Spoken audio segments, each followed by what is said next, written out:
tinggalkan pahitmu. Sambutlah AFC, bertransformasi dengan potensi yang tak terbatas dan berintegritas. Raih kemenangan bersama AFC, AFC, juara bersama kami.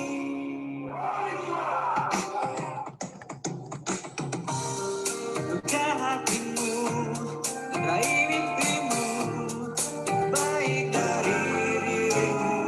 Kan tiba, tinggalkan kecewamu, tinggalkan pahitmu. Sambutlah AFC, wadah transformasi dengan potensi yang tak terbatas dan berintegritas. Raih kemenangan bersama AFC, AFC, juara bersama kami.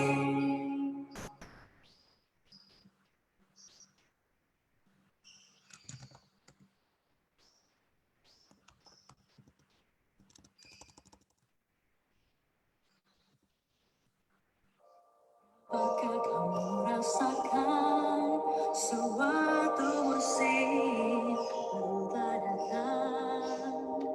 Tegakkan kepalamu, sambutlah dia. Buka hatimu dan raih mimpimu, yang terbaik dari dirimu kan tiba. Tinggalkan kecewamu, tinggalkan pahitmu. Sambutlah AFC, wadah transformasi dengan potensi yang tak terbatas dan berintegritas. Raih kemenangan bersama AFC, AFC, juara bersama kami.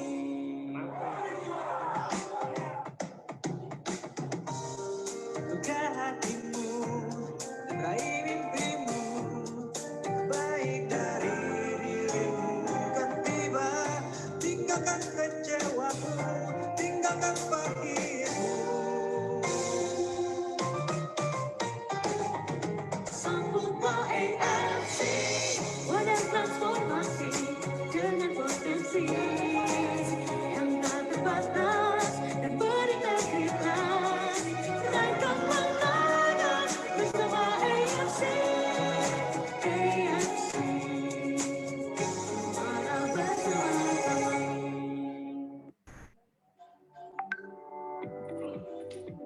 Menurut data dari WHO, terjadi peningkatan penyakit genetik pada usia muda dan peningkatan kematian akibat penyakit jantung. Lebih dari 17 juta orang meninggal akibat penyakit jantung. Di Jepang, kami percaya bahwa buruknya kesehatan tubuh disebabkan oleh dua alasan utama. 1. Penyempitan pembuluh darah. Diet yang buruk seperti fast food, makanan berlemak tinggi, serta kurang olahraga menyebabkan lemak menumpuk pada dinding pembuluh darah yang dapat mengakibatkan resiko penyumbatan, stroke, dan penyakit jantung kronis. 2. Ketidakmampuan tubuh menetralisir racun dalam hati, mengakibatkan racun dan zat berbahaya ikut tersebar lagi dalam tubuh melalui darah, menyebabkan organ-organ lain menjadi sakit, dan meningkatkan kemampuan sel kanker tubuh besar dalam tubuh. Berfokus pada mencari jawaban terhadap problem ini, para ahli di AFC terinspirasi dari kekuatan penyembuhan misterius dari telur salmon, yang merupakan rahasia ratusan abad dari Jepang, yang berpotensi meremajakan organ tubuh dari dalam. Lebih dari 100 tahun yang lalu di Jepang kuno pada zaman Meiji, nelayan Ryoshi diperintahkan oleh kaisar untuk mengumpulkan ikan Enchiridium keta salmon yang berada di samudra paling berbahaya di Jepang. Ikan Enchiridium keta salmon ini hanya dikonsumsi oleh permaisuri dan kaisar saja. Mereka tidak mengkonsumsinya sebagai makanan, tapi lebih sebagai obat-obatan, karena ikan Enchiridium keta salmon dikenal mempunyai kemampuan penyembuhan misterius untuk kecantikan dan panjang umur. Akibat ekstrimnya sinar matahari dan tingkat garam yang tinggi, menciptakan luka dan pembekakan pada nelayan Ryoshi. Karena penasaran, mereka mencoba kaviar dari ikan Enchiridium keta salmon. Pada peradangan mereka yang mengejutkan mereka, luka dan peradangan mereka sembuh dengan cepat dan tidak meninggalkan bekas luka sama sekali. Meskipun ikura dari ikan Encorytus keta salmon sangat langka dan menjadi sangat berharga, orang Ryoshi tidak akan menjualnya walaupun dengan harga yang tinggi. Setelah turunnya era Meiji, ikura ikan Encorytus keta salmon menjadi sangat populer di kalangan atas Jepang yang ingin memiliki umur panjang dan awet muda. Saintis di AFC Jepang memperkenalkan salmon ovary peptide dengan nanopartikel yang dapat diserap tubuh secara maksimal dan telah mendapatkan 3 paten dari Jepang untuk cell regeneration effect, membantu memperbaiki sel dan melawan sel kanker.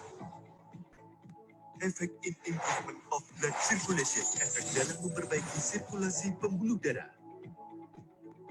Efek in skin improvement, efek anti-aging.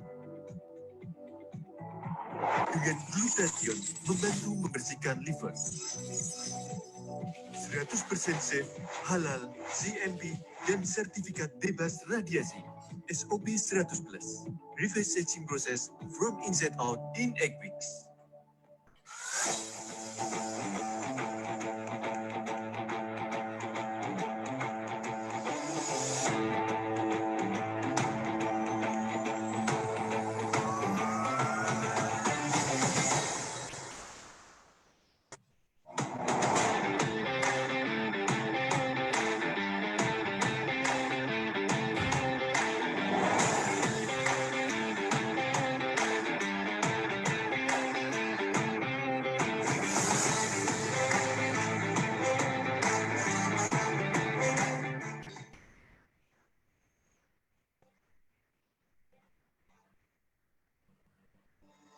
Seiring bertambahnya usia, kolagen kulit akan berkurang drastis.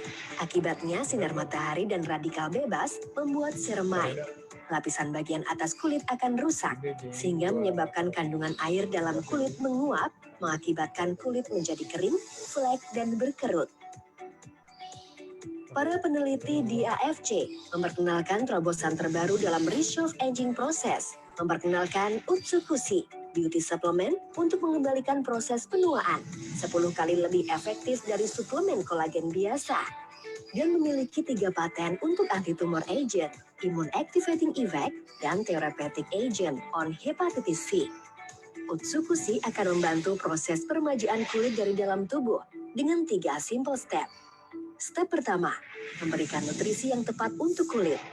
Salmon DNA akan meningkatkan kelenturan kulit, merangsang pertumbuhan kolagen dan mengikat kandungan air dalam kulit, membuat kulit Anda cerah dan nampak sehat. Step 2, detox usus. Orang Jepang percaya bahwa pencernaan yang buruk akan menyebabkan kulit muka kusam, berjerawat, dan menyebabkan ukuran perut yang tidak ideal. 1 triliun bakteri baik laktik asid yang tahan terhadap asam lambung akan memerangi bakteri buruk dalam perut. Membersihkan plak-plak kotor di usus akan membuat kulit wajah Anda lebih cerah, bebas dari jerawat. Akan membantu membentuk tubuh yang ideal dan memberikan stamina tubuh yang lebih baik. Step 3, membuang toksin dan membunuh sel kanker dalam tubuh. Sama dengan usus yang kotor, racun dalam tubuh dapat membunuh sel. Sel mati akan berubah menjadi sel kanker yang bisa menjadi ganas. Para ahli di Jepang percaya bahwa glutathione dan ekstrak rumput laut Takara kombu fukoidan bersama-sama akan menetralisir racun dan membunuh sel kanker yang mematikan dalam tubuh Anda, serta menjaga tubuh terhadap serangan virus hepatitis C. Tubuh yang bersih akan membantu mengurangi flek di wajah dan mengurangi kekusaman kulit muka, sehingga wajah Anda akan tampak cerah, segar, dan lebih percaya diri. Utsukushi telah memiliki 3 paten dari Jepang, organik, halal, dan safe. Utsukushi, Resolve Aging Process in 8 weeks.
Februari ini AFC udah buka kantor baru di Surabaya. Jadi ibaratnya ini cabang Surabaya.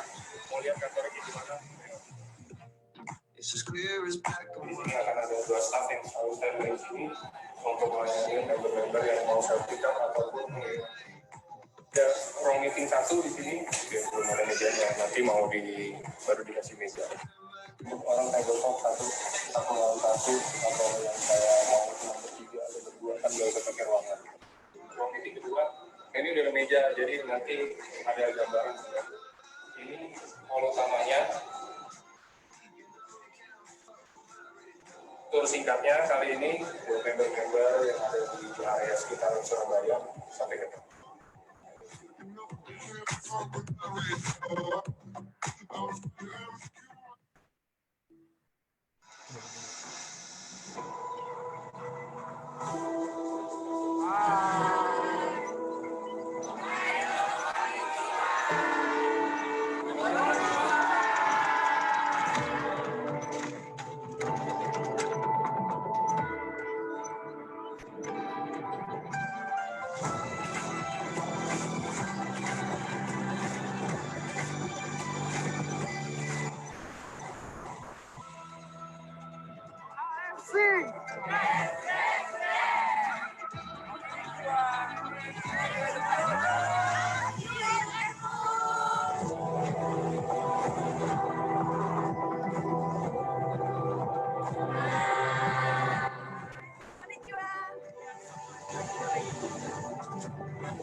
Sharing happiness melalui hati. Ini dia cinta lagunya.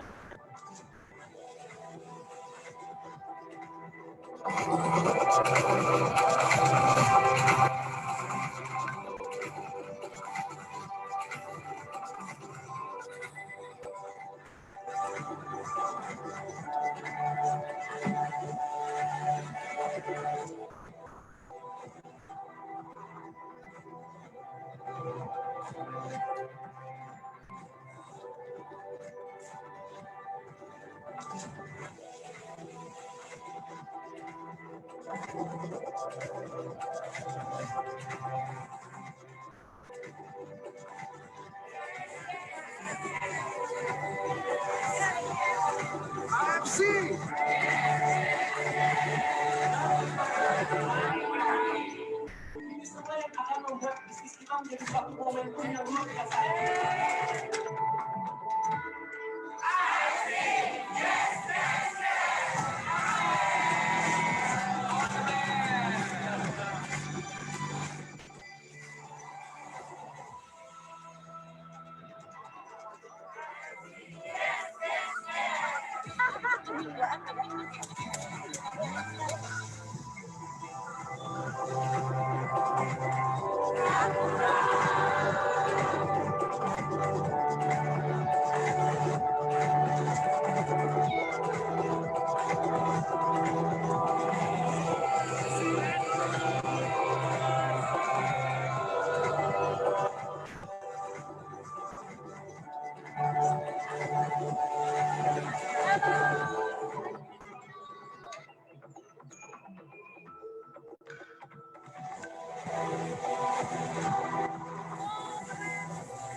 Jakarta.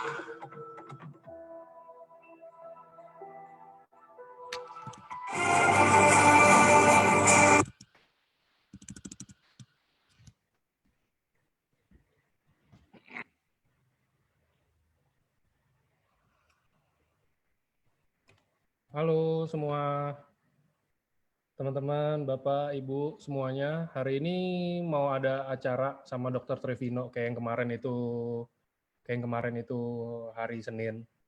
Jadi hari ini Dr. Trevino bakal bahas tentang autoimun. Apa itu autoimun dan gimana cara penanganan pertamanya. Nah, biar langsung aja, ini udah ada Dr. Trevino. Halo, Dok.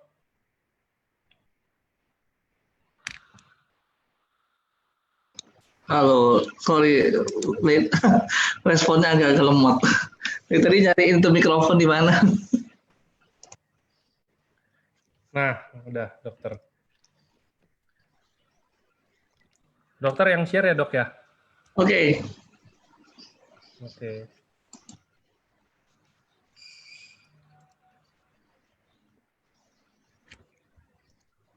Udah, langsung ya, lanjut.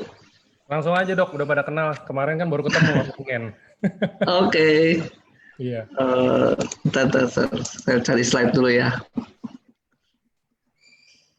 Sebelum mulai ya, Dok, ini mungkin teman-teman yang mau tanya, nanti kan gini, jadi kan ini dokter kan menjelaskan slide-nya dulu.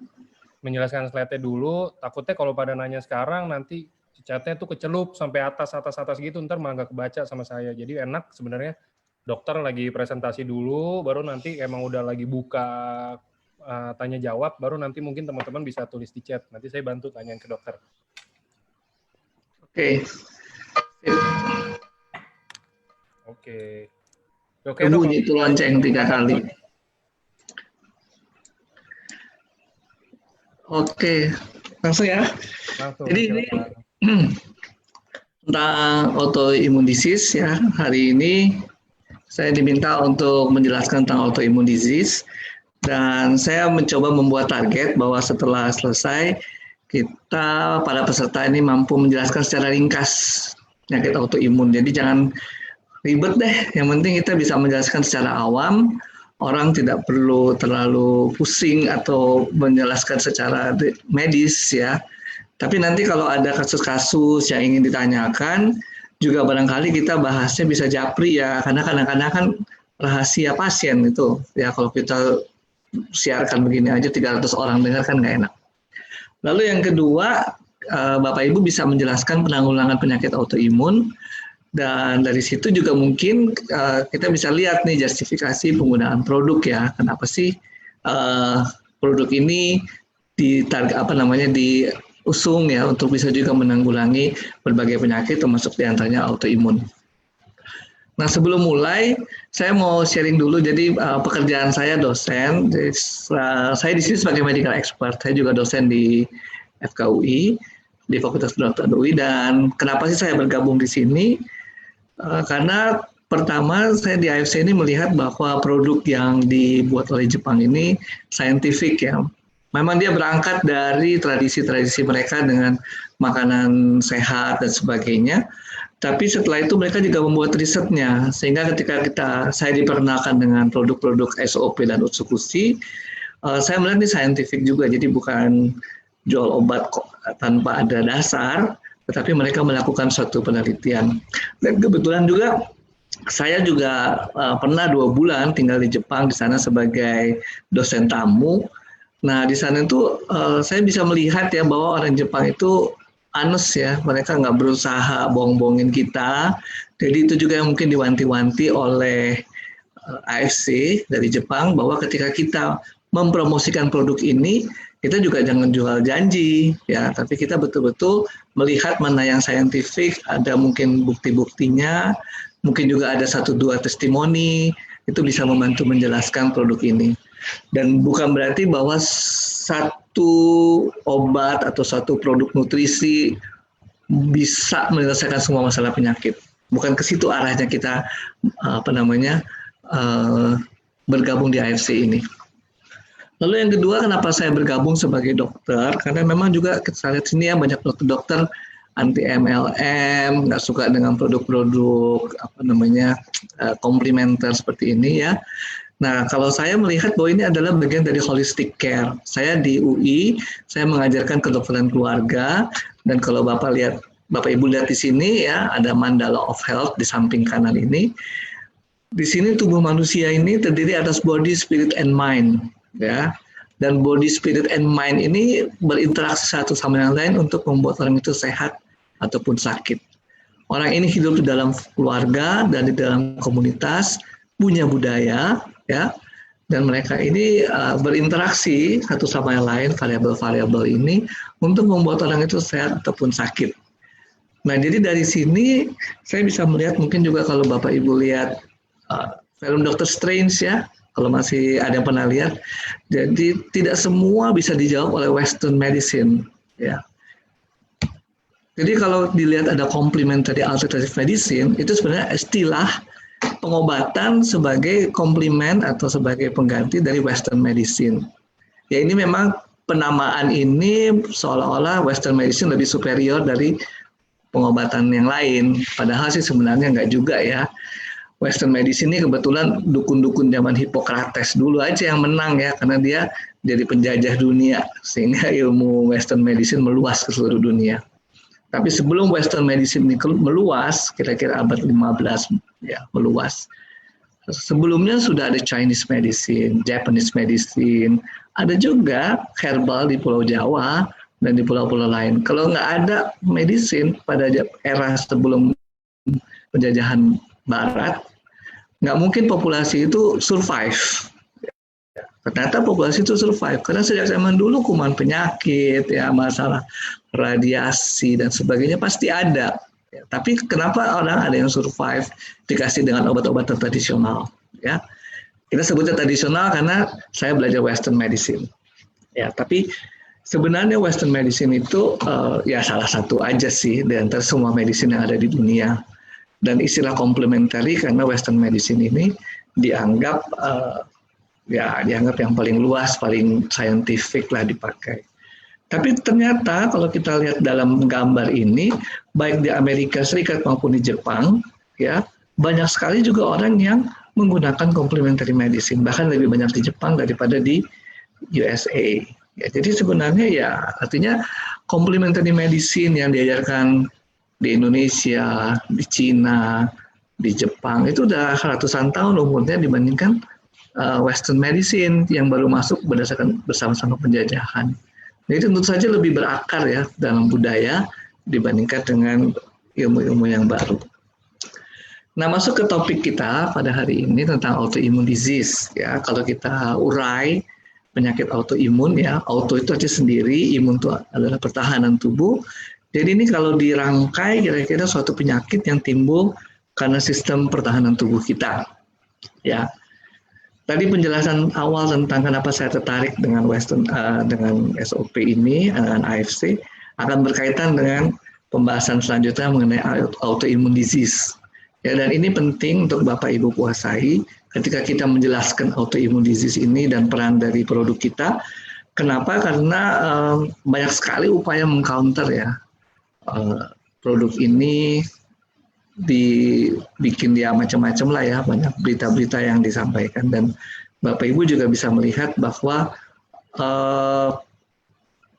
ya nanti dalam penjelasan selanjutnya ya Bapak Ibu bisa melihat bagaimana peran dari produk ini. Nah, saya akan mulai dengan sistem imun terlebih dahulu. Wah, ini maaf salah ketik ya, bukan sistem tapi sistem imun.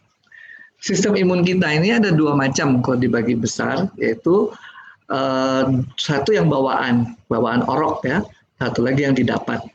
Yang bawaan itu nama aslinya, nama Inggrisnya disebut innate immunity, kemudian yang didapat disebut adaptif. Adaptif jadi hasil adaptasi, atau disebut juga acquired yang didapat. Nah, innate immunity ini apa? Jadi satu imunitas ya yang tidak spesifik, ya, daya tahan tubuh yang tidak spesifik, dia merupakan satu sistem pertahanan ya yang dibawa sejak kita lahir untuk secara tidak spesifik melawan semua jenis penyebab penyakit, ya, antigen disebutnya antigen. Nah, ini kebanyakan yang tidak spesifik bentuknya seperti barrier, ya. Jadi kalau kita sekarang pakai masker itu barrier, kita pakai face shield itu barrier. Nah, barrier aslinya tubuh kita apa? Kulit misalnya, kulitnya adalah barrier kita. Lalu kalau kita bernafas, kita makan, saluran nafas kita juga ada barrier di dalamnya. Saluran nafas kita juga, saluran makanan kita juga ada barrier dalamnya. Itu adalah yang tidak spesifik. Nah, barrier ini bukan cuma fisik ya. Jadi kalau Bapak Ibu suka masak ya, kita coba potong kulit sapi ya, kulit hewan lain itu keras sekali ya. Itu dia melawan barrier fisik, yaitu tajamnya pisau. Tapi ternyata nggak cuma itu, dia juga melawan barrier kimia misalnya. Dia juga melawan barrier biologis ya. Jadi kalau di sini nih kita masukin bakteri TBC tempel di kulit, nggak jadi apa-apa ya, selama kulitnya juga masih bagus ya. Barrier kimia nih ya, contohnya nih siapa ya, misalnya ada orang disiram air keras gitu ya, ya setembus-tembusnya kulitnya angus, biasanya setelah itu udah nggak ya. Ya jangan sampai, tapi itu contoh yang paling ekstrim ya. Jadi itu adalah innate immunity. Kulit kita sendiri juga merupakan satu organ immunity ya, organ imunitas yang paling besar. Yang paling besar, coba aja Anda kilo ya, kulit kita dikuliti terus kita timbang berapa kilogram, pasti besar ya, persentasenya besar. Lalu apa temannya? Temannya innate immunity adalah adaptive immunity. Adaptive immunity dari namanya, jadi didapat, imunitinya itu didapat ketika ada satu pajanan exposure dari spesifik kuman penyakit atau jamur atau virus ya. Jadi ketika kuman penyakit masuk, kemudian ada adaptive immunity ini, oke, dia ketemu, dia bentuklah antibodinya khusus ya. Jadi lebih cocok dia disebut adaptif dan acquired karena sudah ada yang menginduksi ya. Kemudian dia buat antibodinya match dengan si antigen tersebut, cocok buat antigen tersebut ya. Paling sering sebenarnya kita sudah alami itu semua dalam bentuk vaksinasi. Jadi vaksinasi itu kalau kita diberi vaksin terhadap BCG, yaitu untuk anti tuberkulosis, maka antibodi yang dibentuk ya itu khusus hanya buat kuman TBC. Dia tidak bisa melawan kuman yang lain. Dia tidak bisa melawan virus. Nah, disebut adaptif. Jadi hanya spesifik buat antigen tertentu ya, atau kuman tersebut. Oke. Nah, itu sistem imun kita. Ketika kita berbicara mengenai adaptive immunity, tentang autoimmune disease, maka kita akan banyak bermain di adaptive immunity ini. Kita bukan bermain di innate immunity, tapi kita bermain di adaptive immunity. Nah, adaptive immunity ini ada sel-sel yang bertanggung jawab, namanya sel limfosit. Ya, limfosit kita ada dua macam, yaitu limfosit T dan B. T itu, T-nya dari kata thymus. Thymus ada di sini, nggak kelihatan ya. Nah, thymus ada di dada kita. Kalau sudah besar, thymusnya mengecil. Artinya limfosit itu dimatangkan di thymus. Tugasnya apa? Tugasnya menyerang antigen. Antigen tadi bisa dari bakteri, virus, jamur, dan sebagainya. Lalu dia mengontrol sistem imun untuk bisa melawan bakteri tersebut. Dia panggil teman-temannya. Nah, dia pakai alat panggil namanya cytokines, sitokin ya. Mungkin kalau sekarang sering dengar dengan COVID-19 ya, kita dengar istilah-istilah sitokin itu banyak muncul di sana ya. Nah, si limfosit ini yang mengontrol respon imun adaptif tersebut. Siapa yang dikontrol? Yaitu limfosit B. Limfosit B ini adalah sel yang memproduksi antibodi. Jadi ketika ada exposure kepada limfosit T kemudian menyuruh limfosit B membentuk antibodi. Sehingga antibodi itu kemudian menyerang ke antigen tersebut. Nah, ini yang spesifik kita dapatkan dalam kondisi sehari-hari sekarang ini COVID-19. Virusnya namanya SARS-CoV-2. Lalu kita ketika melakukan rapid test, ya, kita sebenarnya mendeteksi antibodi terhadap SARS-CoV-2 tadi, virus tersebut ya. Antibodinya Kalau sudah dibentuk, ya kita bisa deteksi dari rapid test. Jadi antibodi terhadap SARS-CoV-2 yang dicek di rapid test hanya untuk mencari antibodi itu. Dia nggak bisa mencari antibodi malaria, tidak bisa mencari antibodi TBC, dan sebagainya. Khusus hanya untuk antibodi SARS-CoV-2. Itu rapid test buat SARS-CoV-2. Nah, siapa yang produksi? Limfosit B. Jadi ada limfosit T, ada limfosit B. Limfosit B pematangannya menuju dewasanya itu dilatih di organ usus. Usus kita ini juga sebenarnya adalah lingkungan luar tubuh, meskipun terletak di dalam tubuh. Kenapa dia disebut lingkungan luar tubuh? Karena dia memasukkan semua ya ke dalam tubuh kita, ya, tapi di dalam tabung yang namanya usus tersebut. Ya, nggak langsung masuk ke dalam darah misalnya, tidak langsung masuk ke dalam otot, tapi dia di dalam usus ya, dia bentuknya juga kita sudah tahu bersama, ada lumen, ada lubang di dalamnya, dan disitulah lingkungan luar tubuh kita yang ada di dalam tubuh kita. Aneh ya. Nah, limfosit B ada di situ. Jadi sebenarnya kalau mau ditanya, sel-sel pertahanan tubuh kita ada di mana nih banyaknya? Kebanyakan terdapat di barrier interaksi antara dunia dalam tubuh kita dengan dunia luar tubuh kita. Jadi pastinya ada di saluran nafas, di permukaannya, ada di kulit kita banyak, di saluran cerna kita banyak. Karena di situ adalah tempat ya interaksi antara lingkungan luar dan lingkungan dalam tubuh kita. Dan tujuannya apa? Mereka mau menahan supaya tidak terjadi infeksi masuk ke dalam tubuh kita. Atau penyakit, bukan hanya infeksi. Nah, di mana sih kita lihatnya? Kalau kita lihat di hasil laboratorium ya, kita melihat ada jumlah leukosit. Jadi jumlah leukositnya adalah jumlah tentaranya dalam satuan mikroliter darah. Ya. Kemudian tentara-tentaranya itu di breakdown lagi, namanya hitung jenis. Ada basofil, eosinofil, neutrofil, limfosit, monocytes. Ya. Nah, kita bicara adaptive immunity ada di sini, lymphocytes. Jadi kalau Bapak Ibu dapat hasil darah, lihat limfositnya. Limfositnya ada range normal 20-40% kira-kira ya. Kalau di bawah 20% berarti limfosit kita menurun ya, atau berlebih di atas 40%. Lalu kalau produksi antibodi tinggi, misalnya pada infeksi, kebanyakan laju endap darahnya jadi tinggi, LED-nya jadi tinggi. Tetapi bukan berarti LED tinggi satu-satunya adalah karena antibodi tinggi. Ini nanti kita udah belajar sedikit kalau kita lihat di pemeriksaan darah. Lalu ada pemeriksaan-pemeriksaan yang spesifik khusus untuk antibodi, khusus untuk autoimmune disease. Dan ini nanti mungkin saya kasih lihat sekilas saja ya. Nah, kembali ke tadi, autoimmune disease ya, atau penyakit yang disebabkan imunitas tubuh menyerang tubuh kita sendiri. Namanya juga sistem imun ya, sel limfosit tersebut. Itu semua tersebar di seluruh tubuh, terutama di barrier-barrier tadi ya, kulit, saluran nafas, saluran cerna, yang berhubungan dengan dunia luar. Nah, mereka itu bisa menyerang tubuh yang seharusnya tidak diserang, harusnya dia menyerang benda-benda asing, dia menganggap tubuh itu benda asing juga, sehingga harus diserang. Karena itu kejadiannya bisa di seluruh tubuh. Apapun bisa terjadi tergantung tempat menyerangnya. Ya. Jadi keluhannya bisa macam-macam, keluhan fisik apapun bisa timbul, ya. Terus karena keluhan fisiknya bisa banyak, ya orang bisa lelah, fatigue, ya.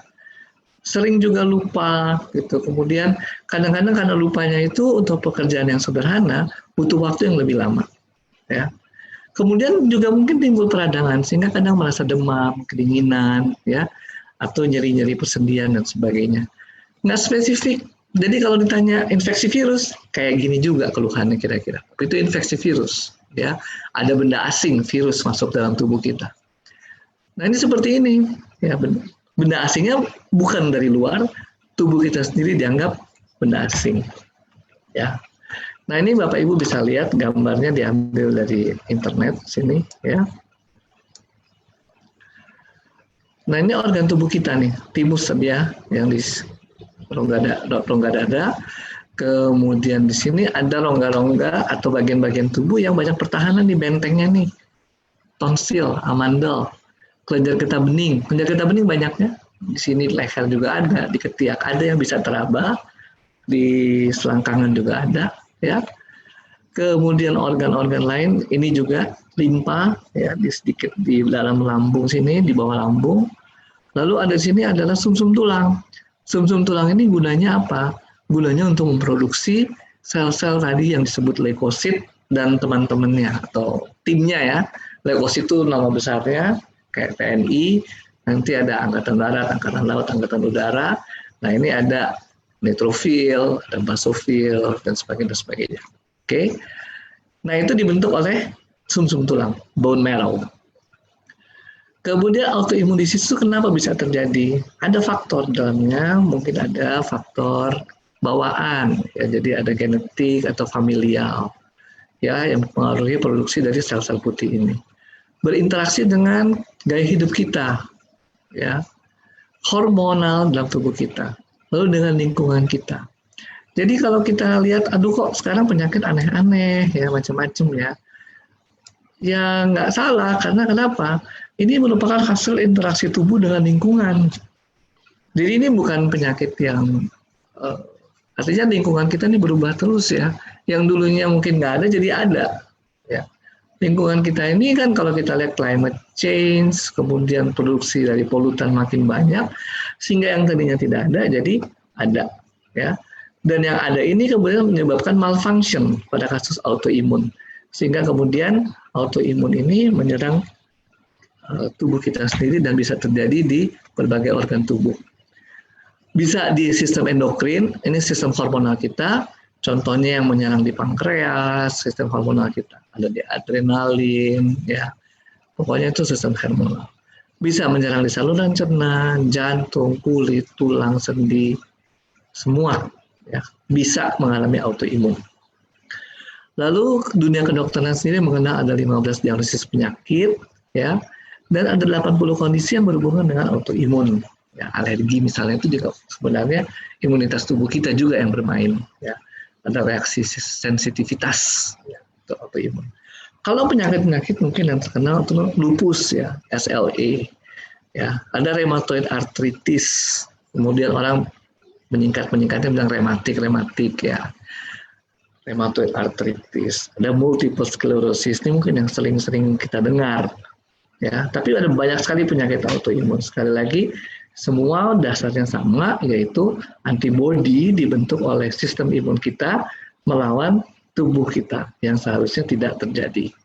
Dulu cuma sedikit, sekarang jadi banyak. Kenapa?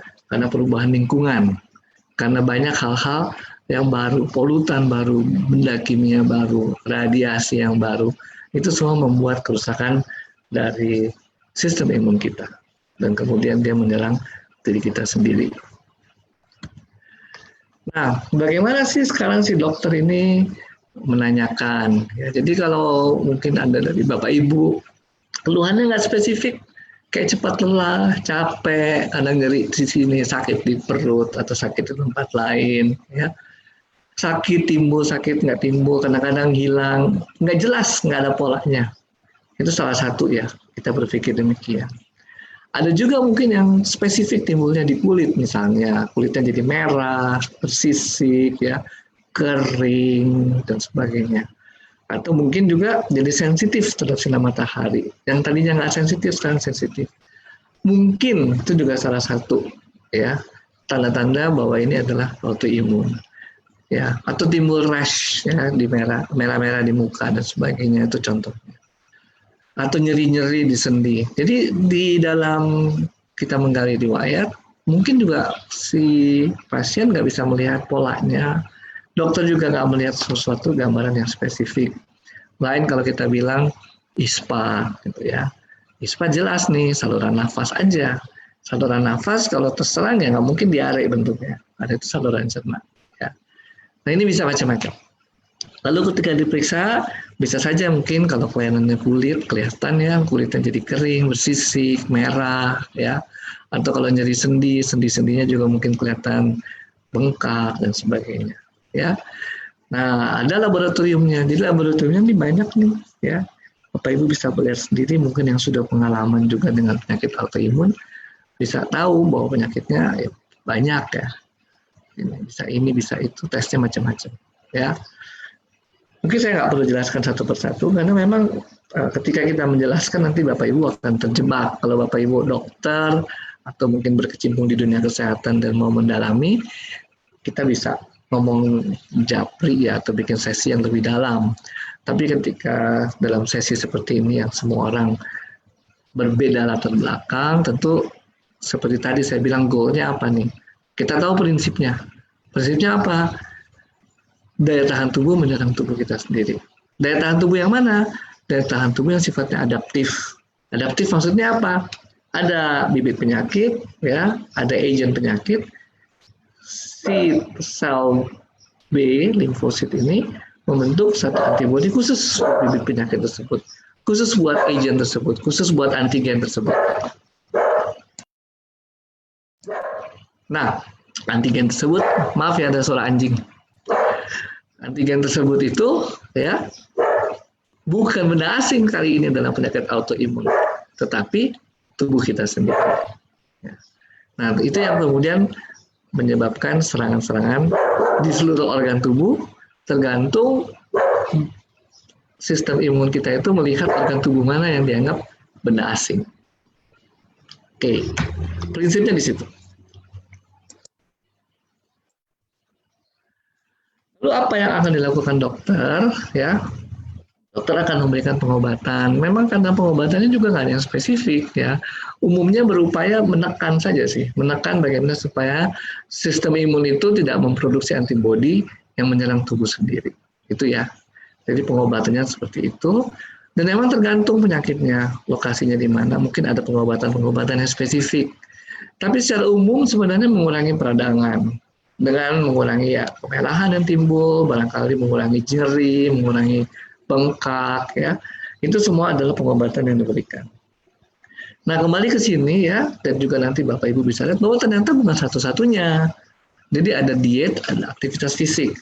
Kalau Bapak Ibu masuk ke komunitas autoimun, di situ ada istilah LDHS, yaitu 5 dasar hidup sehat.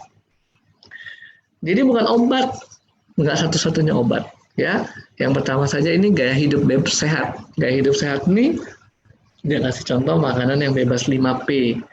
5P ini penyedap, pengawet, pengental, pemanis, pewarna.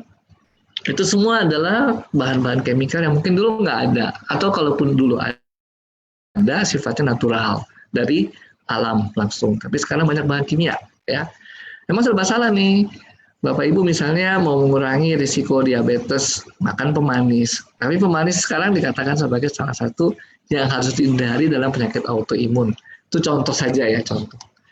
Nah, itu yang harus kita perhatikan baik-baik. Artinya apa? Ya mungkin kita akan tidak bisa 100% menghindar, tapi kita bisa melakukan apa? Balancing. Ya. Nah, kemudian yang lain apa? Aktivitas hidup sehatnya. Mandi adalah hidup yang aktif, ya, aktif secara mandiri. Lalu dikatakan di sini contohnya melakukan latihan fisik, ya, olahraga atau latihan fisik selama 30 menit sehari. Nah, latihan fisik ini apa sih gunanya? Memang secara tidak langsung itu memperkuat otot, ya. Mungkin kita tidak terlalu jelaskan tadi di awal, tapi kita punya sistem imun, punya sel-sel tadi, ya, yang ada di dalam pemeriksaan darah, leukosit tadi. Nah, mereka menyebar dari seluruh tubuh kita untuk mempertahankan tubuh kita supaya tidak sakit. Mereka menyebar dengan cara apa? Satu, dengan cara peredaran darah. Yang kedua, dengan pembuluh darah limf. Ya, limf itu cairan getah bening. Ya, namanya juga getah bening, jadi dia bening nggak kelihatan. Ya, dan dia menyebar oleh apa? Oleh aktivitas otot. Dengan aktivitas otot, ya, membantu memompa sehingga cairan itu bisa terputar, tersirkulasi dalam tubuh. Disitulah limfosit kemudian dan juga teman-teman sel leukosit lainnya menyebar seluruh tubuh kita. Karena itu penting, ya, olahraga secara tidak langsung, aktivitas fisik ini akan membantu kita meningkatkan imunitas. Apalagi yang lain, aktivitas fisik ini juga meningkatkan masuknya oksigen ke jaringan. Ya, dengan oksigen masuk ke jaringan, termasuk sel-sel imun tubuh kita bisa bekerja lebih efektif karena mereka memang membutuhkan oksigen dalam kerjanya. Oke. Yang berikut dalam 5 dasar hidup sehat, kalau kembali Bapak Ibu lihat ke webnya autoimun autoimun community ini, ya, adalah pengendalian stres. Stres ini juga, ya, kalau dalam Senin kemarin sudah disinggung bahwa hormon kebahagiaan itu namanya endorfin, ternyata meningkatkan kemampuan untuk kita menyelesaikan masalah kesehatan. Atau dengan kata lain, kalau kita stres, masalah kesehatan kita akan makin berat, ya. Bagaimana caranya? Bisa ibadah, ya, yoga, ya, bisa melakukan meditasi, dan yang penting juga komunikasi yang positif, ya. Karena itu penting sekali Bapak Ibu berhenti dari hoax, keluar barangkali dari media antisosial. Ya. Saya bikin plesetan di sini, ya. Karena kita selama ini bilang ini medsos, media sosial.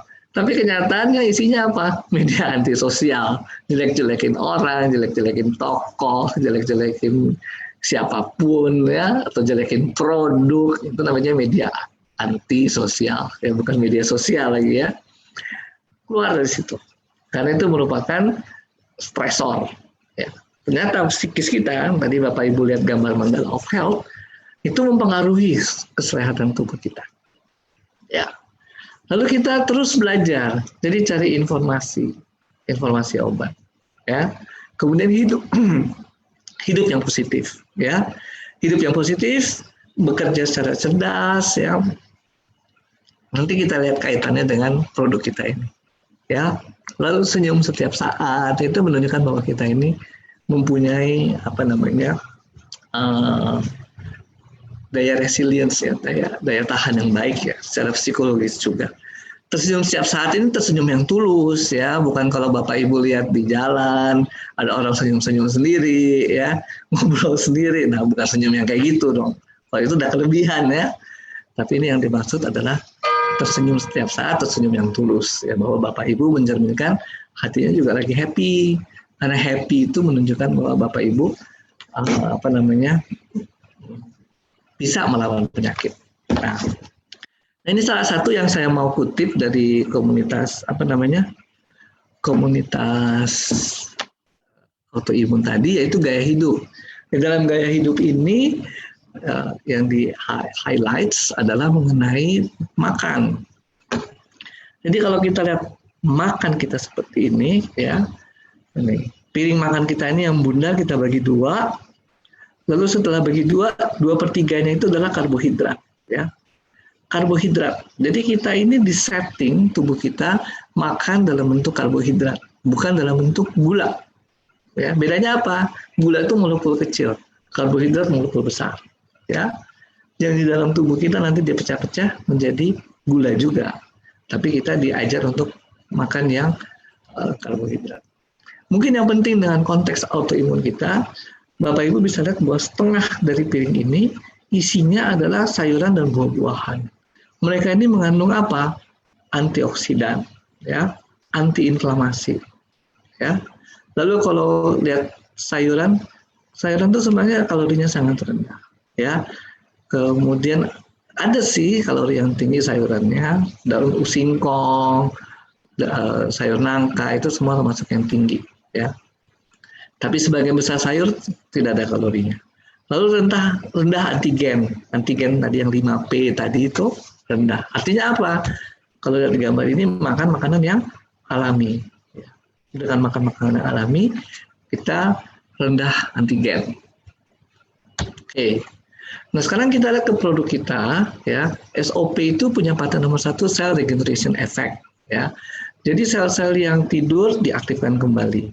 Termasuk sel yang mudah diaktifkan adalah yang ada di bone marrow, di sumsum tulang, untuk menghasilkan apa? Menghasilkan sel-sel pertahanan tubuh. Itu dia bone marrow, ya. Yang kedua, meningkatkan sirkulasi darah, ya. Sehingga oksigenasi berjalan lancar. Bahkan ke seluruh tubuh kita, bahkan oksigen juga yang dibutuhkan oleh sel-sel imun kita juga didapatkan dengan lancar, sehingga sel-sel imun kita bisa efektif. Ya, lalu yang ketiga, meregenerasi kulit. Ya, kulit tadi kita sudah belajar bahwa itu organ imunitas yang paling besar dalam tubuh kita.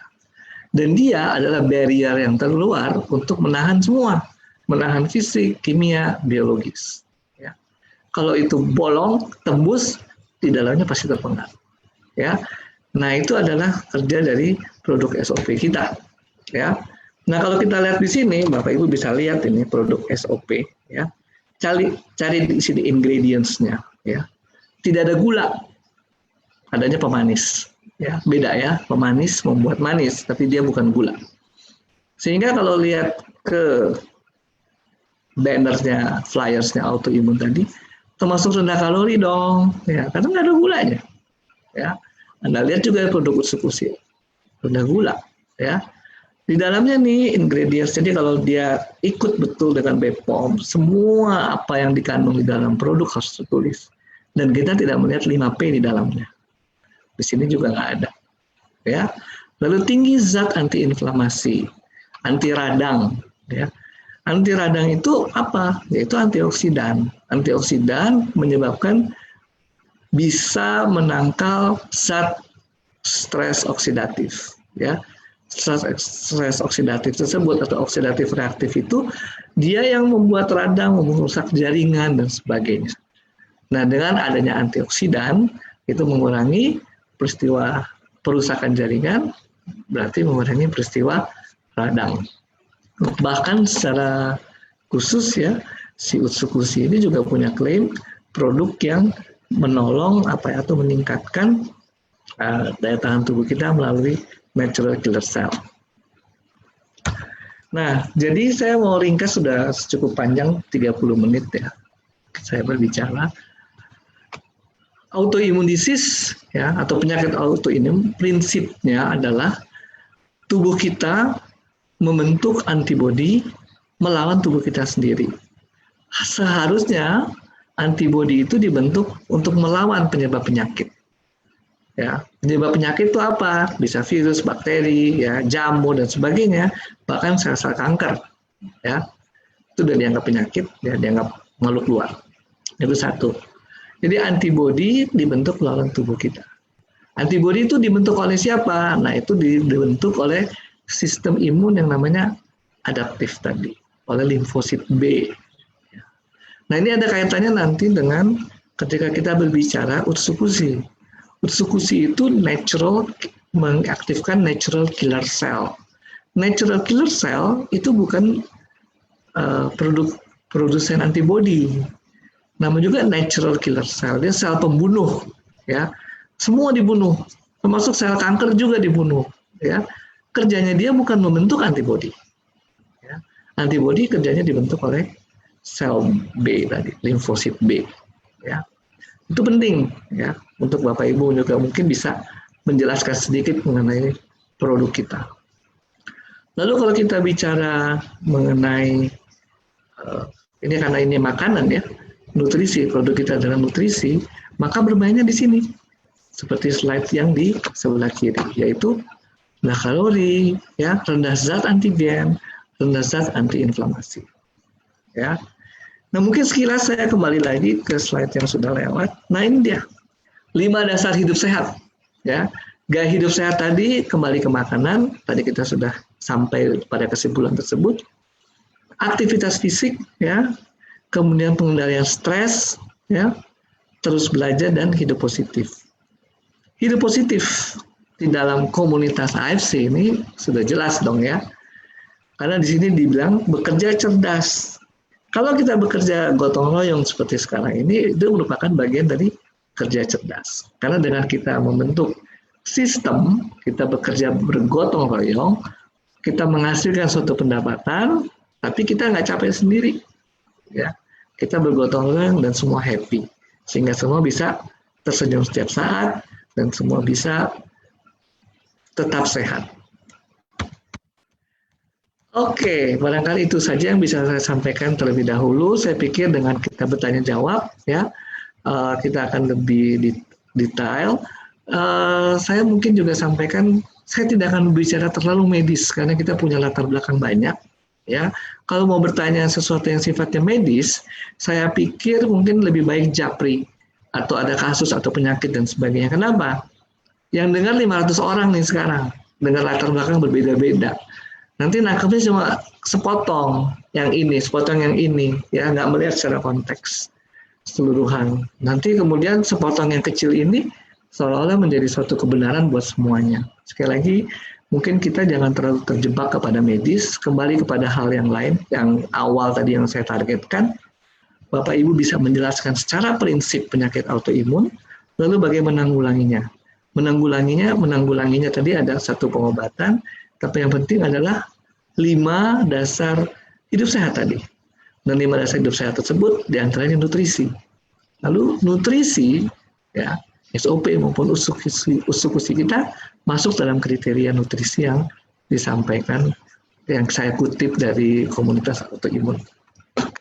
Terima kasih, saya kembalikan kepada host. Pak Angga? Halo. Ya, Dok. Monggo, silakan. Ya, sebentar.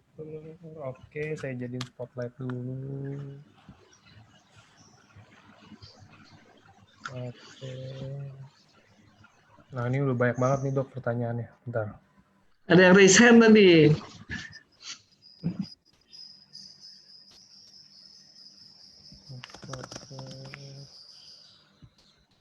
Nah, oke.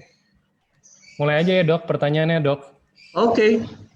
Sip, sebentar. Ini konsumsi.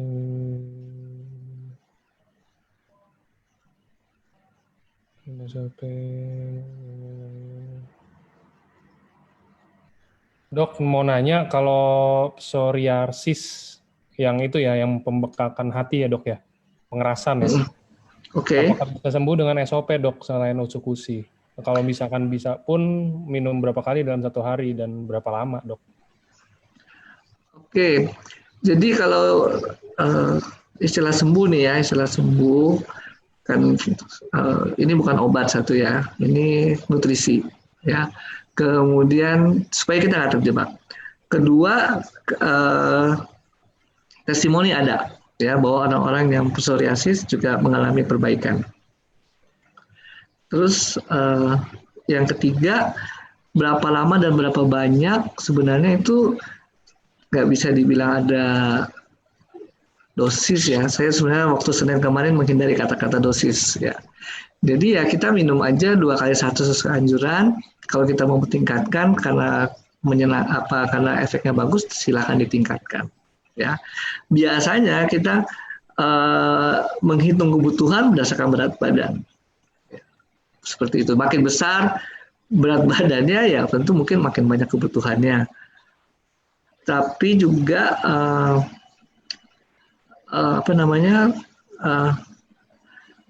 kebutuhan itu juga mungkin kalau kita bilang psoriasis ya bisa banyak ya luasnya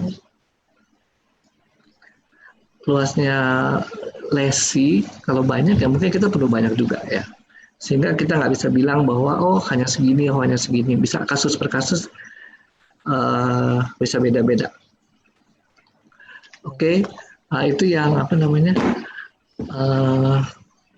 bisa saya sampaikan. Mungkin cukup menjawab nggak itu ya kira-kira. Oh ya, apa yang dia pakai ya? Apakah SOP atau usukusi? Nah, kembali ke tadi, kalau slide terakhir, sebenarnya dua-duanya masuk dalam kriteria untuk obat-obat untuk nutrisi autoimun. Kenapa? Karena rendah kalori, kemudian tidak ada antigen, kemudian apalagi jadi dipikun. Tidak ada antigen, satu lagi tidak ada antiinflamasi, mengandung antiinflamasi. Ya, dua-duanya masuk kriteria itu. Ya, kemudian kadang itu banyak yang menyerang ya, karena katanya usukusi meningkatkan imunitas, sehingga orang bilang, waduh ini kalau autoimun gimana? Ya, yang saya pelajari usukusi itu melalui natural killer cell, ya, dan kita sudah pelajari tadi, saya sudah sampaikan, NK cell itu bukan yang tugasnya memproduksi antibodi. Antibodi itu tugasnya limfosit B. Memang mereka kerjasama, ya, tapi bukan tugasnya NK cell. Nah, kembali ke sebagai nutrisi sehat, dia sebenarnya memenuhi kriteria. ya. Tapi juga kita mesti juga membuka wawasan juga bahwa mungkin juga ada orang-orang yang beda reaksinya, ya. Ada orang yang minum vitamin C oke, tapi ada orang yang minum vitamin C jadi mencret. Ya kan kita nggak bisa salahin vitamin C-nya, ya kan? Ada orang sakit kepala minum paracetamol sembuh, yang lain pada sakit kepala minum paracetamol tetap sakit, ya. Bukan paracetamol yang salah, tapi memang respon dari masing-masing tubuh bisa berbeda, ya. Kembali lagi kalau lihat produk, dua-duanya masuk dalam kriteria makanan sehat. Ya, kenapa makanan sehat itu natural product. Tapi juga mungkin ada reaksi orang yang berbeda. Ya, itu yang mungkin kita bisa jembatani. Jadi kalau ditanya sama saya, nomor satu jawaban saya SOP dulu. Ya, dalam slide saya juga saya sengaja cuma taruh SOP. Saya nggak taruh usuh. Takut orang salah baca nih. Ya, salah baca, masukin di slide, masukin di Instagram, di Facebook, jadi berabe, ya.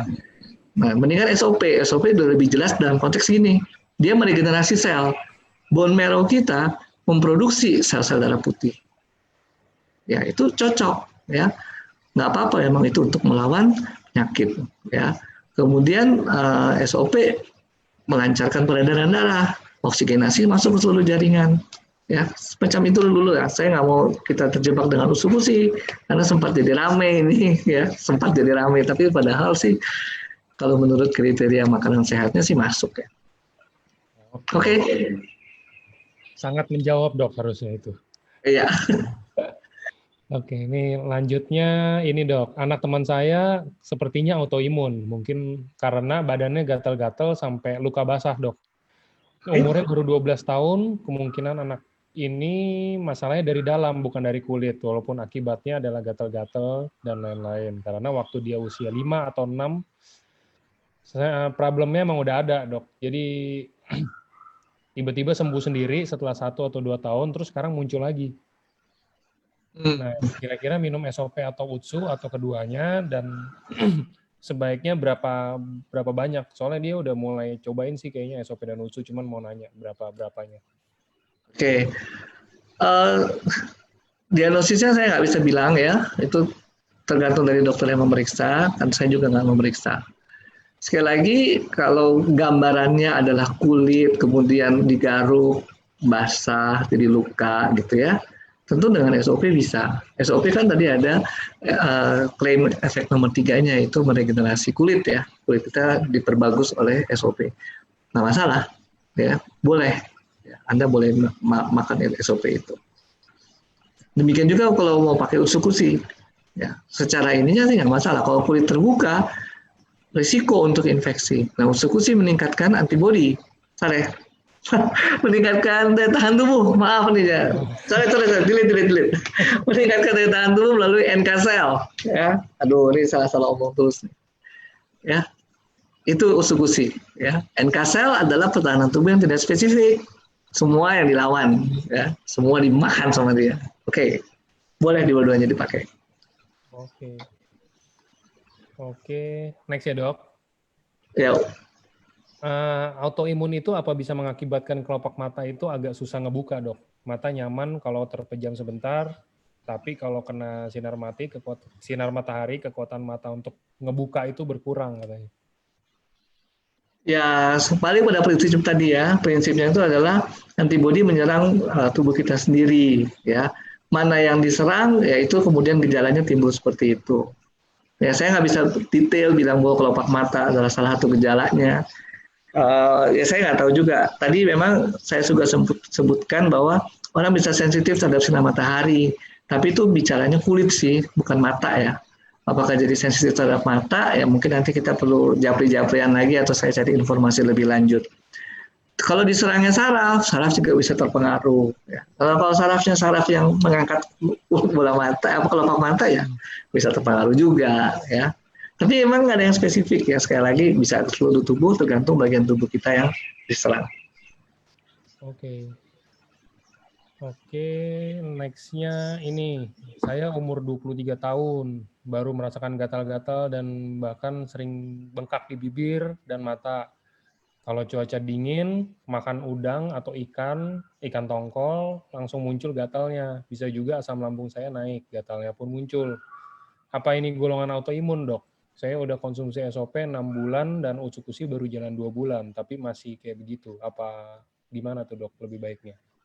Kalau alergi ya emang berkaitan dengan daya tahan tubuh, imunitas tubuh ya, kan udah jelas alergi ya. Jadi alergi itu sebenarnya reaksi tubuh terhadap antibody antigen yang dari luar tadi ya. Disebut bukan autoimun, alergi, karena jelas ada benda dari luar yang masuk. Kalau autoimun bukan benda dari luar, tapi tubuhnya sendiri ya yang dilawan gitu. Tadi pertanyaan berikutnya apa di situ? Pertanyaan berikutnya, dia udah konsumsi SOP 6 bulan sama Utsukushi baru jalan 2. Dia bilang masih muncul gatalnya, lebih baik konsumsi lagi atau maksudnya konsumsi yang mana atau gimana? Ya mesti dievaluasi dulu nih gatalnya kenapa ya. Gini kan kalau emang reaksinya alergi itu obatnya adalah menghindari, jangan dimakan terus. Jadi kalau memang ikannya enak tapi kalau tidak alergi ya jangan dimakan terus ya. Jangan kita beranggapan bahwa dengan kita mengonsumsi SOP atau Utsukushi akhirnya alerginya hilang. Enggak sih, itu beda jalur ya. Sama, kadang-kadang juga soalnya saya sering dapat, dok, kalau di kantor kayak misalkan bilang ya saya diabetes, terus saya udah minum konsumsi SOP tapi nggak turun, dia bilang. Nah terus saya tanya, bapak udah jaga makan atau enggak, atau ada cek dokter? Nggak ada ya, saya makan normal aja. Ya sama aja. Iya, ya. Betul. Harus tadi juga di slide saya kan juga pengobatan autoimun nggak bilang obat doang, tetap ada dietnya, ada aktivitas fisik, itu semua kayak gitu, semua penyakit. Oke. Nah ini nextnya lagi, dok, ini anak saya hypertiroid, sebaiknya konsumsi SOP atau Utsukushi? Hypertiroid itu masuk autoimun juga ya, dok ya? Hypertiroid tergantung penyebabnya sih sebenarnya hypertiroidnya apa. Tapi autoimun kalau goiter ya itu. Oke, sebaiknya minum apa gitu ya? Pertanyaannya. Tadi pertanyaan sebaiknya minum apa gitu ya? Sebaiknya minum yang mana, dok? Banyak sih ini pertanyaan gini, yang serupa hypertiroid. Ya,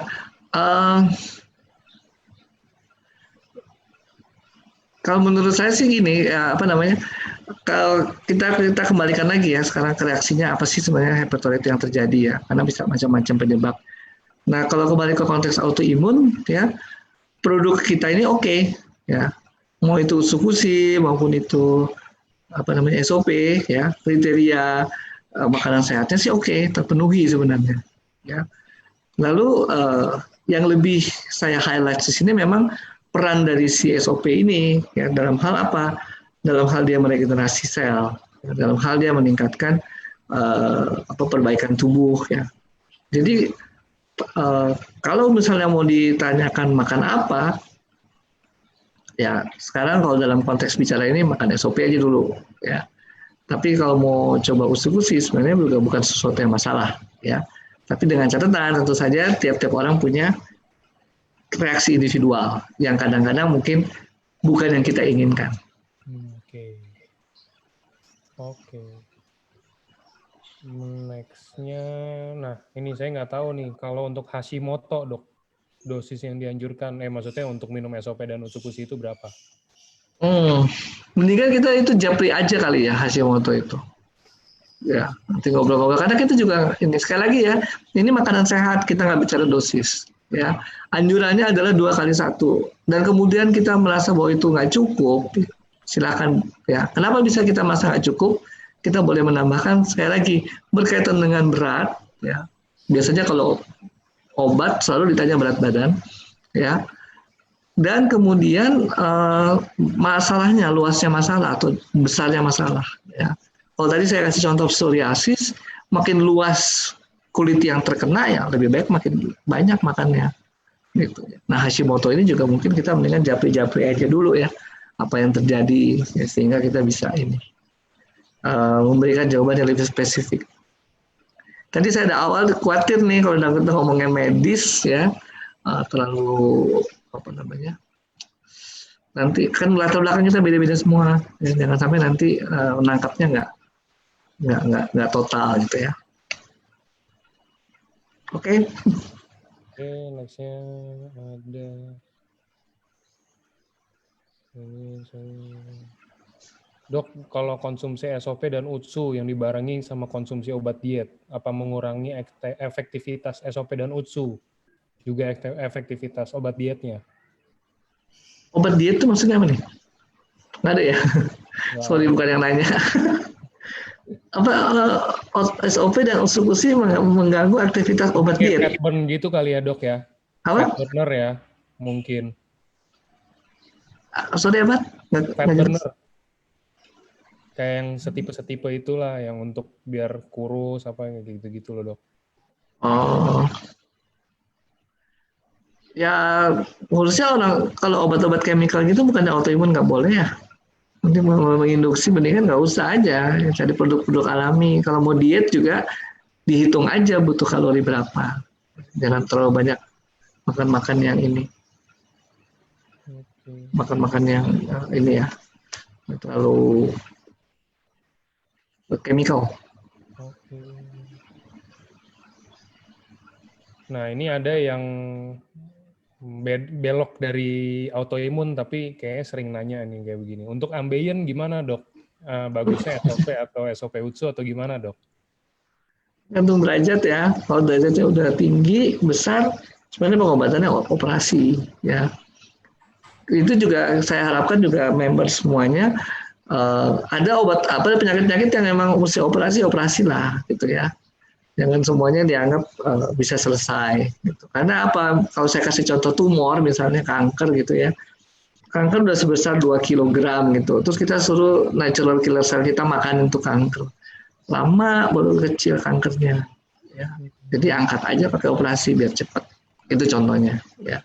Jadi kalau tadi ambeien tergantung derajatnya, dan kemungkinan sih ambeien penyebabnya pengobatannya memang operasi ya.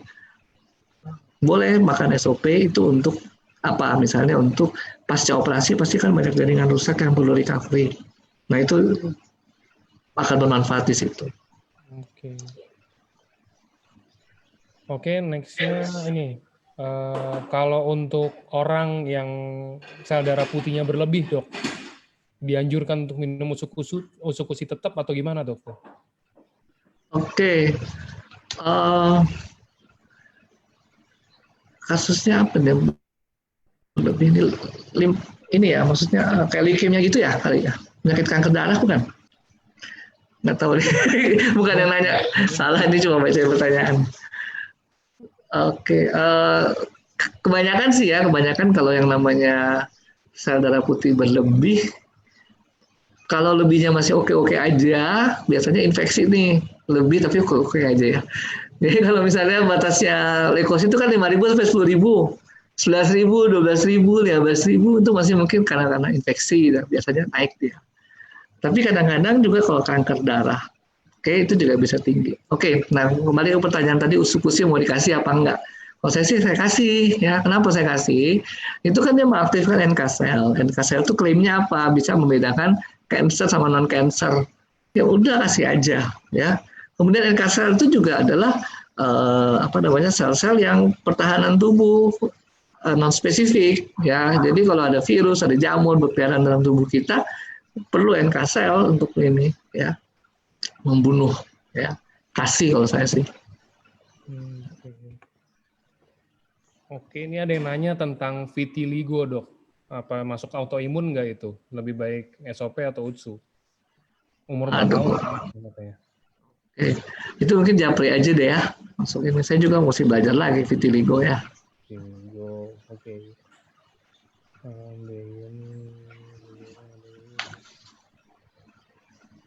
Ini kalau udah dimatiin chattingnya hilang semua ya? Chattingnya hilang dok.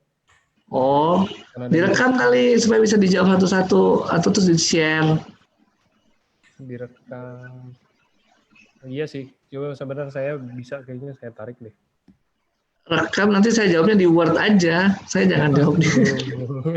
Jadi nanti habis tanya jawab gitu loh. Jadi ada isinya juga, bisa ngisi FB, bisa ngisi Instagram, misalnya kan gitu. Di Instagram ada sih ini. Nih ada yang nih ya, kalau di Instagram di FB ini saya coba baca yang di FB ya, Dok. Tapi ini tanya jawab ini kalau diisi di FB juga bagus gitu. Ya. Di FB ada anak teman ini ada kena luka bakar dari dagu sampai ke perut, usia 8 tahun, Dok.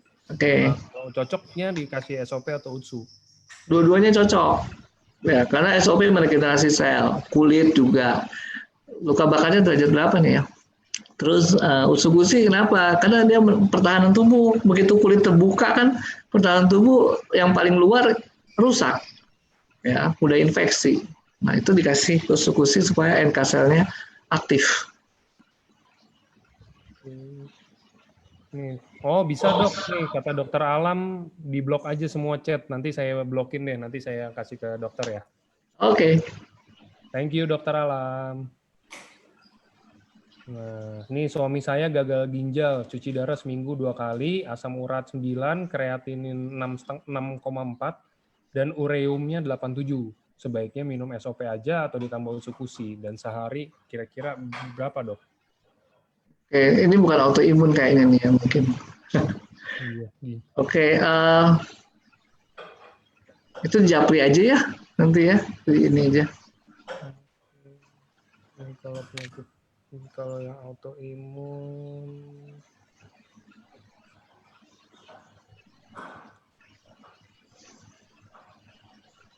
udah, Dok, yang autoimun dikit ini malah yang nanyanya semua, Dok, yang tadi yang cuci darah, yang apa kayak gitu.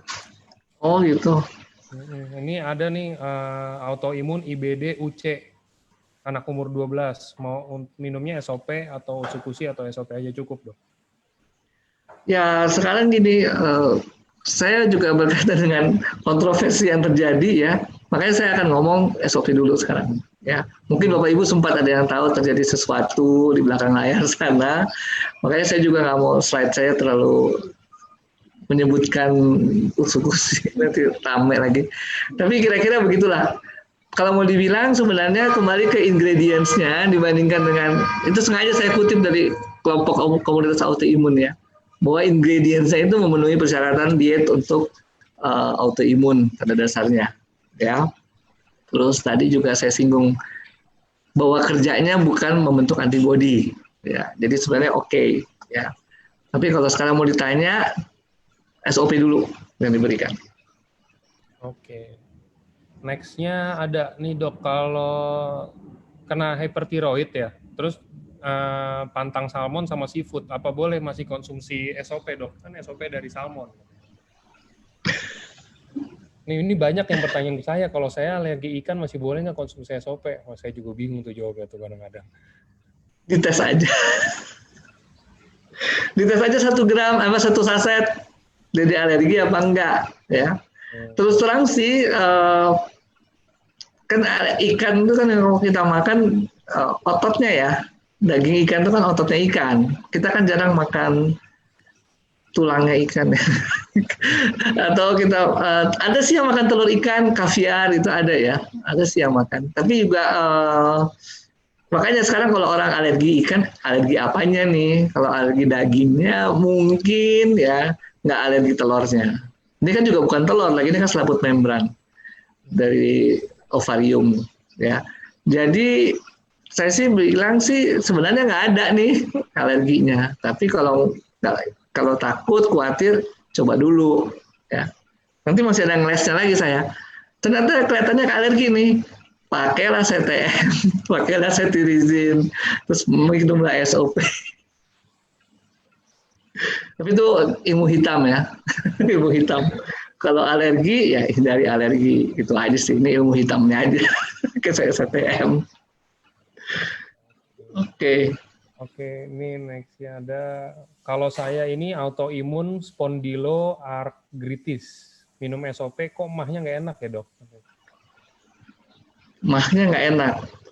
Oke, saya nggak tahu mahnya apa. Mungkin harus dianalisis lebih lanjut. Satu, bisa menghindarinya dengan misalnya minum ditaruh jari di bawah lidah. Asumsinya kalau di bawah lidah nggak ada yang ketelan ya, meskipun mungkin ada yang tertelan juga. Terus yang kedua, MAH ini yang kronis, kebanyakan mungkin juga ada infeksi, namanya Helicobacter pylori. Itu di dalam klaim produk Utsukushi, itu dia bisa membantu mengatasi Helicobacter tersebut. Jadi, bagaimana nih mengatasinya nih? Selain minum SOP ya, minum Utsukushi juga. Oke. Next-nya, ini. Ada teman saya kena autoimun di ginjal. Jadi memang nggak boleh minum suplemen, vitamin, herbal dalam bentuk apapun. Saya udah 5 tahun berobat di Singapura, dokternya udah wanti-wanti kalau kondisi saya mau stabil harus benar-benar dijaga. Gimana cara jelasinnya kalau saya mau konsumsi SOP dan UTSU gitu, dok? Nggak usah jelasin, kasih aja produknya. Kemudian kasih penelitiannya, atau jangan berdebat sama dokter. Dokter itu berdebat tuh, sakit kepala dia langsung kesal sendiri, akhirnya kita dimarah-marahin. Nggak usah jangan berdebat sama dokter. Udah, kalau perlu gini aja, atau suruh dokter ketemu sama dokter gitu aja. Email-emailan sama saya. Pasti kalau berdebat sama dokter mau nggak mau terpaksa kalah.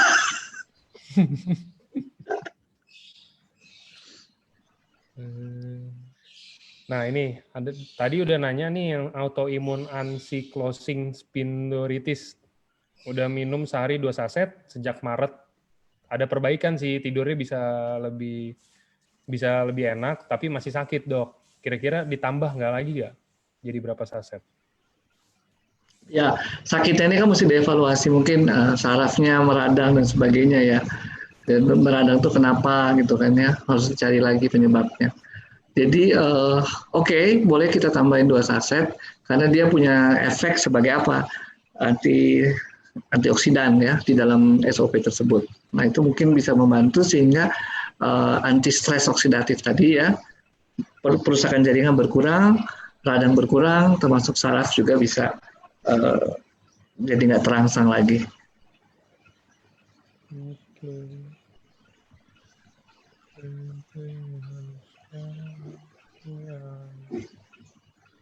Ini ada pasien autoimun tipe SLE, konsumsi 1 kali 1 SOP selama 6 hari, asam lambungnya naik, terus ada benjolan di payudara, terus setelah ditambah Utsukushi 1 lagi, dia ada kayak mual, ada muntah, apa segala macam gitu dok. Kira-kira itu kenapa dok? Ya, SLE-nya seberapa berat nih? Kemudian untuk SLE-nya sendiri, sorry ini suara anjing. SLE-nya sendiri diobati apa gitu kan? Harus dilihat juga nih. Jadi bisa saja memang kebetulan kejadiannya dengan reaksi reaksi adverse reaction dari obat yang diminum. Mungkin saya nggak bisa ngomong lebih detail. Itu juga harus dievaluasi. Itu paling. Jadi, tapi kalau misalnya benar-benar merasa bahwa itu memang karena Utsukushi atau SOP, di stop dulu nggak apa-apa. Setelah itu nanti satu-satu ditingkat atau dikasih satu-satu lagi. Jadi sekarang stop dulu misalnya, kasih jeda, kasih waktu istirahat, kemudian pelan-pelan kasih lagi. Sama ini kalau yang dari Facebook ada nih dok. Jadi papa saya umur 60 tahun didiagnosis autoimun, terus dari lutut sampai ke bawah itu lumpuh. Tangan juga kram, lumpuh. Bagusnya itu SOP atau SOP UTSU dok? Dua-duanya. Gimana orangnya kram, lumpuh? Jadi dari dia didiagnosis dokter itu dia autoimun. Autoimunnya kayaknya bikin dari dia lutut ke bawah itu semuanya lumpuh. Terus tangannya kram lumpuh, yang kayak kram lumpuh gitu loh dok. Konsumsi SOP atau UTSU? Atau dua-duanya? Dua-duanya nggak ada, tapi mending dua-duanya nggak apa-apa. Mending gini, japri juga ya, supaya nanti saya jelaskan dan apa yang diharapkan dari konsumsi itu ya.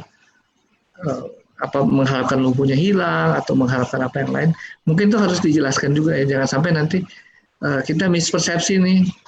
mengkonsumsi dua-duanya dengan harapan sesuatu, tapi kemudian yang didapatkan berbeda. Ya.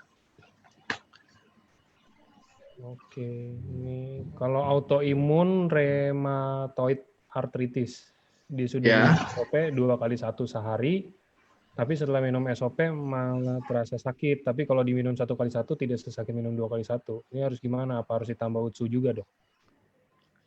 Oke, kalau 2x1 sakit ya dikurangi 1x1 nggak apa-apa dulu ya.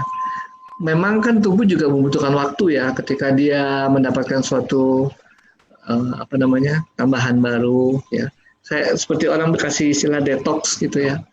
Mungkin dia masih kaget, dia perlu waktu untuk yang namanya beradaptasi. Tapi setelah 1x1 oke, mau ditambah lagi boleh 2x1. Nah, pertanyaan berikutnya sama nih jawabannya kalau tentang UTSU-nya mau dikasih apa enggak? Ya sebenarnya secara kriteria autoimun dia boleh dikasih. Ya, nggak ada masalah. Oke. Lupus itu autoimun bukan, Dok? Terus kalau SOP bisa membantu apa dari lupus? SOP dan UTSU, kira-kira yang mana yang lebih bagus? Ya, lupus itu penyakit autoimun ya. Kemudian tadi kan saya sempat singgung SOP itu meregenerasi sel. Jadi kalau orang sakit autoimun, pengobatan autoimun itu biasanya mensupresi sel-sel yang membentuk antibodi. Ya, dan sel-sel itu emang rusak jadinya kan karena ditekan fungsinya. Nah, perlu SOP untuk meregenerasi. Ya, jadi sel-sel pertahanan tubuh diregenerasi lagi ya oleh SOP. UTSU tadi juga ada penjelasan bahwa dia itu juga membantu pematangan NK sel. Nah, NK sel itu adalah bagian dari sistem imun tubuh juga. Jadi kalau kita minum obat yang mensupresi daya tahan tubuh kita, menekan daya tahan tubuh kita, ya bermacam-macam jenis tertara itu mungkin terpengaruh ya. Nah, perlu peningkatan produksinya dengan SOP dan perlu trainingnya dengan UTSU. Oke. Ini ada yang tanya lagi, kalau minum UTSU dibarengin sama suplemen lain yang fungsinya untuk meningkatkan imun, Dok.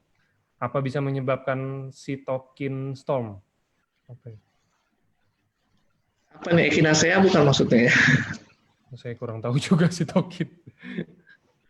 Tapi cytokine storm ini lagi ngomong COVID ya, COVID-19 ya.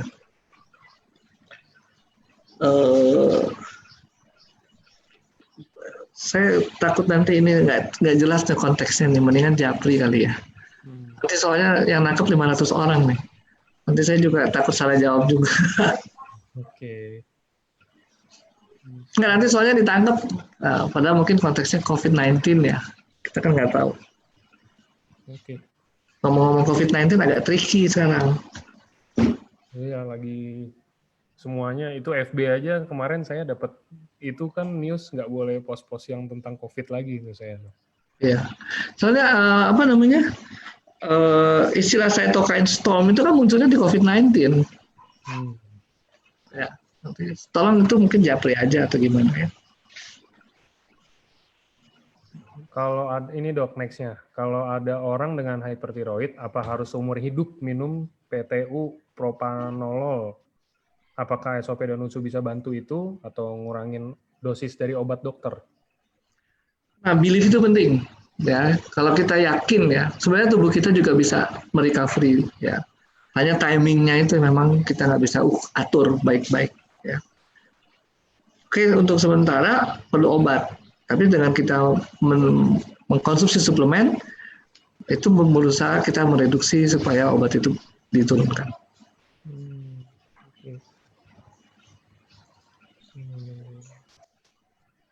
Jadi pendekatannya di belief ya, bukan pendekatannya dia mengganti obat PTU.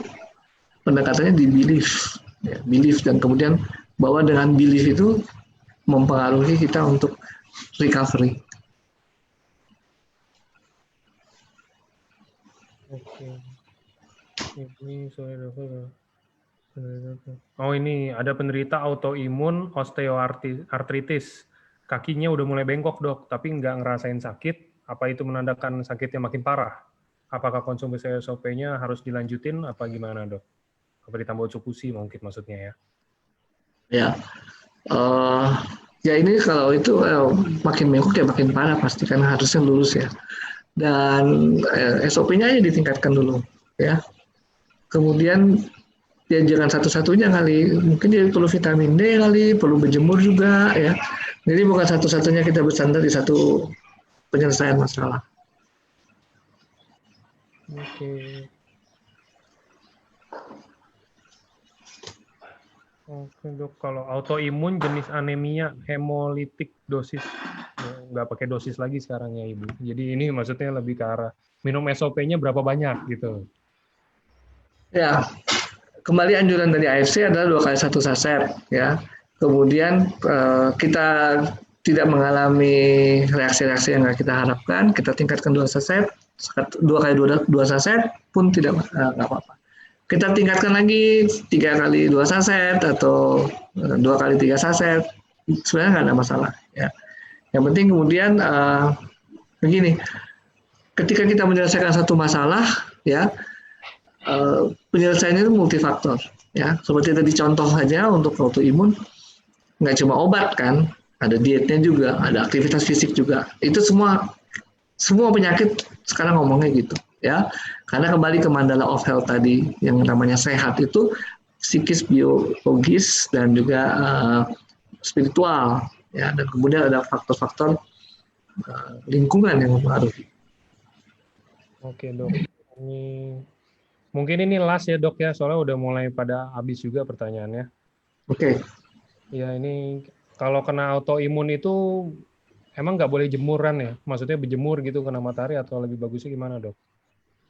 Tergantung autoimunnya apa tadi. Ada yang namanya kan yang di kulit tadi sebagai contoh, ada yang sensitif terhadap cahaya matahari. Ya tentu makin parah kalau dia berjemur. Ya. Jadi jangan. Tergantung lah autoimunnya beda-beda kan. Tergantung apa yang dialami. Oke, udah sih, Dok, kayaknya itu, Dok. Soalnya ini nanti paling saya blog, saya copy aja, saya rangkum di dalam Word. Mungkin Ya. kalau yang ada yang mau tanya-tanya gitu, ya mungkin kalau misalkan ini bisa ke saya dulu, maksudnya nanti biar saya yang sampein, saya tambahin di Word. Atau Ya. Biasanya itu lewat dari manajemen atau lewat dari leader. Silakan nanti di. Atau dari Paniko, tapi kebetulan Paniko kan hilang tuh handphonenya kayaknya ya. Nah, Oh, jadi iya. ya gitulah. Saya yang ada di bagian desain mau promosi nomornya. Kalau di nomor-nomor banyak itu, mungkin Bapak-Bapak Ibu bisa dari situ semua, Angga. Oke, Dok, itu aja sih paling hari ini. Ya. Thank you ya, Dokter.